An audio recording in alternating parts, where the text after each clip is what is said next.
आज अगर दुनिया के किसी एक मसले ने सबकी नींदें उड़ा रखी हैं तो वो ईरान के गिर्द घूमता हुआ बहरान है। एक तरफ अमेरिका है, दूसरी तरफ ईरान है और दरमियान में खलीज का वो हसास रास्ता है जिसे आपनाए हरमस कहते हैं। ये सिर्फ दो मुल्कों का मामला नहीं रहा, ये अब पूरी दुनिया की तेल, तिजारत, सियासत और जंग व अमन की कहानी बन चुका है। 17 अप्रैल 2026 को एक रिपोर्ट के मुताबिक ईरान ने आपनाए हरमस दोबारा खोली, लेकिन साथ ही कहा कि अमेरिका को अपनी बहरी नाकाबंदी खत्म करनी होगी। इसका मतलब ये है कि कशीदगी कम जरूर हुई मगर खत्म नहीं हुई। अब असल सवाल ये है कि ये मामला इतना बड़ा क्यों है। वजह बहुत सादा है। आपनाए हरमस वो रास्ता है जहां से दुनिया का बड़ा हिस्सा तेल और गैस गुजरती है। जब इस रास्ते में रुकावट आती है तो सिर्फ ईरान या अमेरिका नहीं, पूरा आलमी निज़ाम हिल जाता है। 20 अप्रैल 2026 की रिपोर्ट के मुताबिक यूरोपीय यूनियन अब उन लोगों और इदारों पर नई पाबंदियां लगाने की तैयारी कर रहा है जो हरमस में आमदोरफ्त रोकें। यानी अब यह मामला खुलकर आलमी सतह पर पहुंच चुका है। बात सिर्फ समंदर तक महदूद नहीं रही। ईरान और अमेरिका के दरमियान मुज़ाकरात भी जारी हैं, मगर ये मुज़ाकरात आसान नहीं। 18 अप्रैल 2026 को राइटर्स के मुताबिक ईरान के नायब वजीर खारजा ने कहा कि अमेरिका के साथ अगले दौर की बातचीत के लिए अभी कोई तारीख तय नहीं हुई और पहले एक बुनियादी फ्रेमवर्क तय होना जरूरी है। फिर 19 अप्रैल को राइटर्स ने लिखा कि इत्तेहादी ममालिक को खदशा है कि अगर बहुत जल्दी में कोई फ्रेमवर्क डील किया गया तो वो बाद में टेक्निकल डेडलॉक पैदा कर सकता है। यानी बज़ाहिर बातचीत चल रही है लेकिन अंदर से एतमाद कमज़ोर नज़र आता है। इसी तनाज़र में पाकिस्तान का किरदार भी सामने आया है। 20 अप्रैल 2026 को राइटर्स ने रिपोर्ट किया कि ईरान इस बात पर गौर कर रहा है कि क्या वो पाकिस्तान में होने वाली अमेरिका से मुतालिक बातचीत में शरीक हो या नहीं। इसी रिपोर्ट में ये भी बताया गया कि पाकिस्तान सालिसी का किरदार अदा कर रहा है, मगर ईरानी फरीक अभी हतमी फैसला नहीं कर सका। एक और राइटर्स रिपोर्ट के मुताबिक अमेरिका और ईरान के दरमियान इस्लामाबाद में टॉक्स हो रही हैं और ये सब एक ऐसे वक्त में हो रहा है जब इलाकाई माहौल पहले ही बहुत नाजुक है। अब ज़रा इस कहानी के सबसे हसास हिस्से पर आएँ। ईरान ने 20 अप्रैल 2026 को 2 अफराद को फांसी दी जिन पर इसराइल की खुफिया एजेंसी मोसाद से मुंसलिक एक जासूसी नेटवर्क का हिस्सा होने का इल्ज़ाम था। ईरान की जुडिशरी के मुताबिक इन पर हॉस्टाइल ग्रुप्स के साथ ताउन और अंदरूनी हमलों की मनसूबाबंदी का इल्ज़ाम था और सुप्रीम कोर्ट ने इनकी सजाएं बरकरार रखी थी। ये वाक़या साफ बताता है कि ईरान इस वक्त अपने अंदरूनी सिक्योरिटी निज़ाम को भी जंगी हालत में रखे हुए है। ये सारी सूरत हाल हमें एक बड़े सवाल की तरफ ले जाती है। क्या ईरान वाकई जंग की तरफ जा रहा है या ये सब सिर्फ ताकत दिखाने का खेल है? सच ये है कि अभी तक मुकम्मल जंग नहीं हुई, मगर जंग का खतरा हर लम्हा मौजूद है।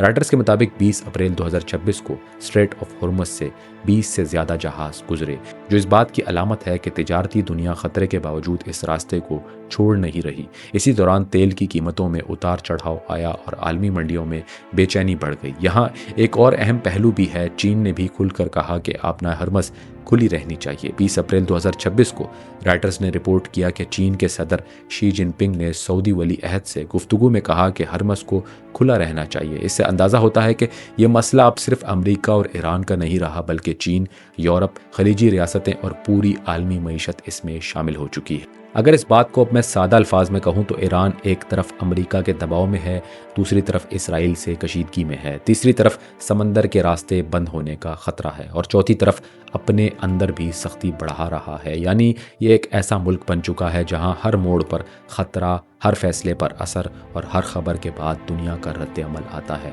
यही वजह है कि ईरान की खबर अब सिर्फ मशरिक़ वस्ता की खबर नहीं रही, ये आलमी खबर बन चुकी है। ये बहरान अब सिर्फ धमकियों तक महदूद नहीं रहा, बल्कि इसके असरात समंदर, तेल, तिजारत, फ़ौज, सिफारत और ईरान के अंदरूनी निज़ाम तक फैल चुके हैं। 14 अप्रैल 2026 को राइटर्स ने बताया था कि अमरीकी फ़ौज के मुताबिक ईरान के बंदरगाही और साहिली इलाकों पर अमरीकी बहरी नाकाबंदी के बाद कोई भी जहाज़ आगे नहीं बढ़ सकता था और कई तिजारती जहाज़ वापस मुड़ गए थे। इससे अंदाज़ा होता है कि मामला सिर्फ बयानबाजी का नहीं, अमली दबाव का भी है। अब यहाँ सबसे बड़ी बात यह है कि जब समंदर बंद होता है तो सबसे पहले सिर्फ ईरान नहीं, पूरी दुनिया परेशान होती है। 20 अप्रैल 2026 की राइटर्स रिपोर्ट के मुताबिक स्ट्रेट ऑफ हॉर्मुज़ में ट्रैफिक बहुत कम हो गई और एक वक्त में मामूल के तकरीबन 130 जहाज़ों के मुकाबले में सिर्फ चंद जहाज़ ही गुजर रहे थे। इसका मतलब यह है कि दुनिया की तिजारत को सीधा झटका लगा है और जहाज़ रानी के अखराजात भी ऊपर जा रहे हैं। इसी रिपोर्ट में बताया गया कि टैंकर इंश्योरेंस प्रीमियम्स भी बढ़ गए, यानी ख़तरा सिर्फ सियासी नहीं इक़्तिसादी भी बन चुका है। अब ईरान का तरीक़ाकार भी समझना ज़रूरी है।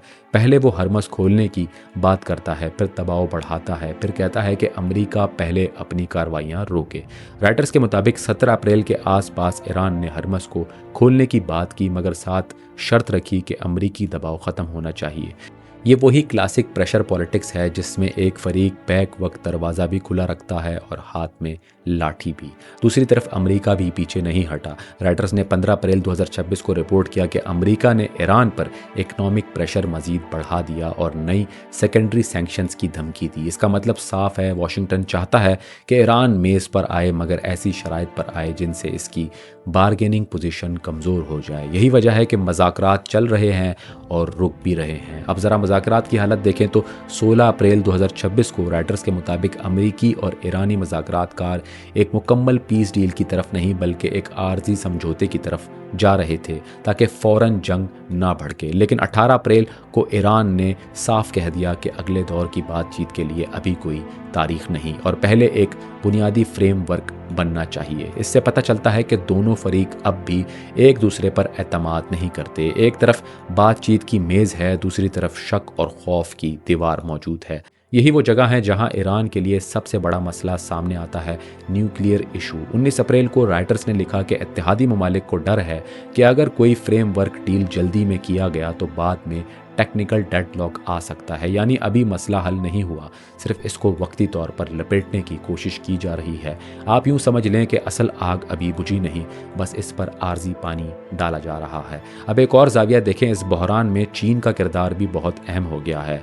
20 अप्रैल को राइटर्स के मुताबिक चीन के सदर शी जिनपिंग ने सऊदी वली अहद से बात करते हुए कहा कि स्ट्रेट ऑफ हॉर्मस खुला रहना चाहिए। चीन इसलिए फिक्रमंद है क्योंकि इसकी तवानाई की सप्लाई इसी रास्ते से जुड़ी हुई है। यानी ईरान का एक कदम सिर्फ अमेरिका नहीं, चीन और यूरोप को भी हिला देता है। यूरोप भी खामोश नहीं बैठा। 20 अप्रैल की राइटर्स रिपोर्ट के मुताबिक यूरोपीय यूनियन अब इन अफराद और इन इदारों पर नई पाबंदियां लगाने की तैयारी कर रहा है जो हरमस की आमदोरफ्त रोकें। इससे ये बात बिल्कुल वाज़ा हो जाती है कि ईरान का मसला अब सिर्फ रीजनल इशू नहीं रहा, ये इंटरनेशनल प्रेशर पॉइंट बन चुका है। और फिर ईरान के अंदर जो कुछ हो रहा है वो इस पूरी कहानी को और सख्त बना देता है। 20 अप्रैल 2026 को राइटर्स के मुताबिक ईरान ने 2 अफराद को फांसी दी जिन पर इसराइल के मोसाद से जुड़ा हुआ जासूसी नेटवर्क चलाने का इल्ज़ाम था। ईरान की जुडिशरी ने कहा कि इन पर दुश्मन ग्रोहों के साथ ताउन और हमलों की मनसूबाबंदी का इल्ज़ाम साबित हुआ। इस तरह के इकदाम ये दिखाते हैं कि ईरान खुद को एक जंगी जहनीत में ले जा रहा है जहाँ बैरूनी खतरे के साथ अंदरूनी सफाई भी चलती जा रही है। ईरान इस वक्त एक साथ 4 महाजों पर खड़ा है। एक तरफ अमेरिका का दबाव है, दूसरी तरफ इसराइल के साथ दुश्मनी है, तीसरी तरफ हरमस की बंदिश या खुलने का मसला है और चौथी तरफ अपने अंदर सिक्योरिटी क्रैकडाउन है। 20 अप्रैल को राइटर्स ने यह भी रिपोर्ट किया कि कुछ जहाज़ तो हरमस से गुजर रहे हैं मगर ट्रैफिक बहुत कम और गैर यकीनी है, यानी ख़तरा अभी ख़त्म नहीं हुआ। ईरान के गिर्द जो खेल चल रहा है वो एक मुल्क की सियासत नहीं, पूरी दुनिया की मईशत और जंग व अमन का इम्तिहान है।